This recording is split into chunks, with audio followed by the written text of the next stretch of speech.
Editors prime time में सबसे पहले बात करेंगे छत्तीसगढ़ की बड़ी खबर की। शनिवार को पूर्व मुख्यमंत्री भूपेश बघेल के बेटे चैतन्य बघेल की रिहाई हो गई। चैतन्य के परिवार सहित उनके समर्थकों ने जमकर खुशियां मनाई, लेकिन चैतन्य बघेल जैसे ही जेल से बाहर आए, रायपुर की सियासत में हलचल तेज हो गई। ढोल, नगाड़े, नारे, फूलों की बारिश और सैकड़ों समर्थक। ये सिर्फ स्वागत नहीं था, ये एक तरह का शक्ति प्रदर्शन था। इसी के साथ छत्तीसगढ़ की राजनीति में बड़ा सियासी सवाल भी खड़ा हो गया है। क्या चैतन्य बघेल अब राजनीति की पिच पर उतर रहे हैं?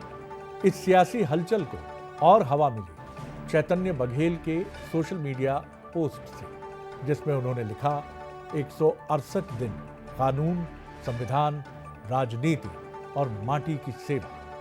ये लाइंस कई संकेत दे गई। खुद को राजनीति से दूर रहने का दावा और उसी राजनीति को करीब से जानने की मंशा।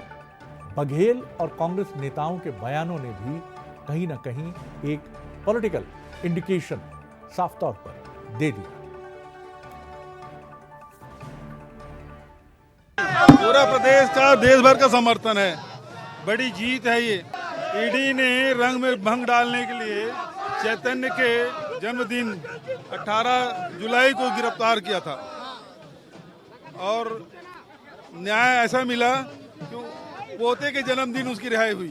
ये तो अन्याय के खिलाफ संघर्ष के रूप में याद किया जाएगा। अन्याय के खिलाफ लगातार लड़ाई लड़ते रहे, यहाँ भी और न्यायालय में भी। पॉलिटिकल एंट्री तो हो ही गई है, उसको जेल में डाल के उन्होंने शुरू कर दिया है। आगे क्या क्या होगा, हम सबकी शुभकामनाएं उसके साथ। लेकिन सत्ताधारी दल बीजेपी ने इस स्वागत को सियासी ड्रामा बताने में देर नहीं की। उप मुख्यमंत्री विजय शर्मा ने कॉन्स्टिट्यूशनल संस्थाओं पर भरोसे की बात कही, तो मंत्री रामविचार नेताम ने कांग्रेस पर परिवारवाद का आरोप मढ़ दिया।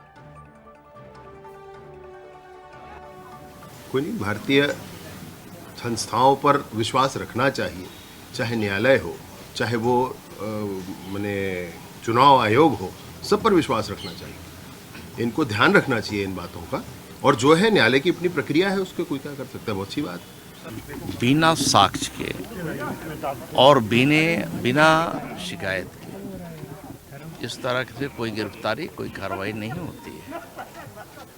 कार्रवाई अगर किया गया है, उनको जेल भेजा गया है, तो किसी न किसी के बयान के आधार पर लिया गया, सबको मालूम है।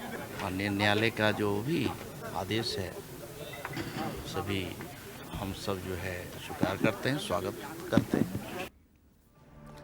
चलिए, इसको क्रोनोलॉजी जो इसकी है, यानी कब कब क्या क्या हुआ, इसको समझने की कोशिश करते हैं। जैसा आपने सुना, पूर्व मुख्यमंत्री भूपेश बघेल कह रहे थे कि 18 जुलाई जन्मदिन के दिन उनके बेटे चैतन्य बघेल की गिरफ्तारी हुई। 18 जुलाई की सुबह ईडी ने किया था गिरफ्तार।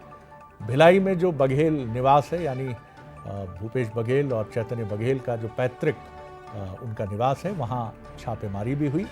गिरफ्तारी के दिन चैतन्य बघेल का जन्मदिन था।